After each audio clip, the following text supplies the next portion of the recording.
damos la bienvenida al profesor Luigi Ferraioli, que nos acompaña en este momento en la Universidad de Especialidades Espíritu Santo, y le queremos hacer un par de preguntas para que nos pueda aclarar. ¿Cuál es el rol, en este caso, de las constituciones?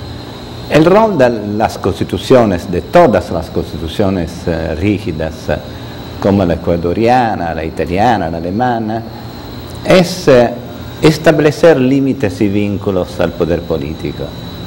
Son pactos de convivencia pacífica que consisten en normas que establecen derechos fundamentales de todos, derechos de libertad y derechos sociales. Los derechos de libertad son derechos que corresponden límites, es decir, lo que ninguna mayoría puede decidir. Los derechos sociales, por ejemplo, a la salud, a la instrucción, son derechos que corresponden obligaciones, vínculos, es decir, lo que cualquier mayoría debe decidir.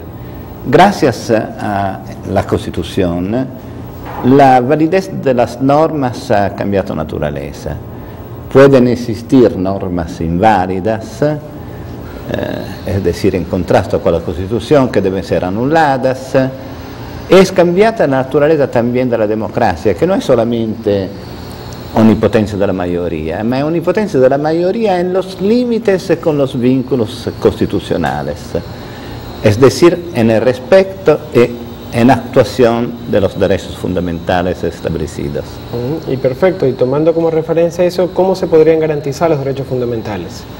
Los derechos fundamentales son normas generales, abstractas, que requieren siempre leyes de actuación, de ejecución.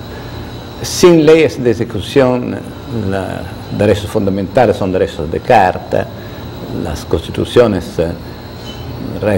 quedan efectivas.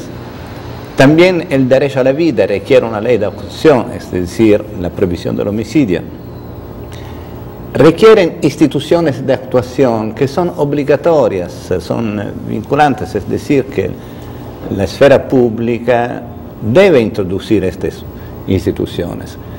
Si tomamos en serio la Constitución, por ejemplo, los derechos a la salud o a la instrucción, la esfera pública tiene el deber de introducir el servicio sanitario gratuito y nacional, la escuela pública, tiene el deber de satisfacer estos derechos.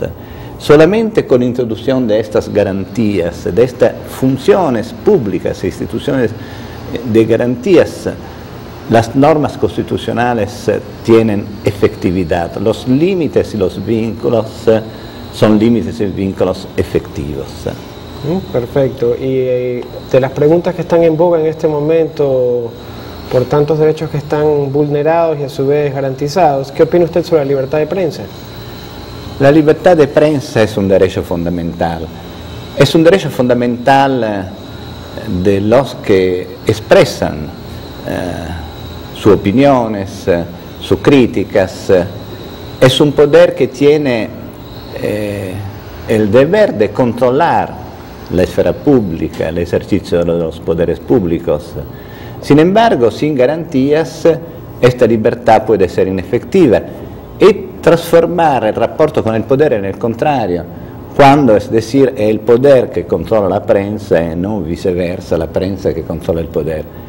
Por garantizar la libertad de prensa yo creo que es necesaria una incompatibilidad total entre la prensa y los poderes políticos, y también una garantía de los jornalistas de la propiedad. La libertad de prensa, de expresión del pensamiento, es libertad de expresión del propio pensamiento, que es un derecho fundamental que no puede ser considerado una variable independiente del mercado, es decir, de la propiedad de los medios. Naturalmente, una segunda garantía, también muy importante, por el pluralismo de la prensa, es la prohibición de concentración de las testadas. Yo quiero que en una democracia ninguno puede poseer más que un canal televisivo, más que un diario, Esto por impedir la concentración, la acumulación del poder y el posible control de las opiniones, la manipulación de la opinión pública. En Italia tenemos un caso muy anómalo de un empresario televisivo que ha tomado el poder con las elecciones, se ha concentrado en sus manos el poder político y el poder mediático. Debería ser una incompatibilidad muy fuerte, creo que la experiencia italiana debería servir de enseñamiento. Claro, bueno, muchísimas gracias por su tiempo, profesor. De todas maneras, yo sé que son conceptos bastante claros para las personas que lo están viendo. Estoy seguro que podemos tener en algún momento alguna entrevista que para sus estudiantes y profesionales les va a servir. Muchísimas gracias. Muchas gracias a vosotros. Bueno, muchas gracias.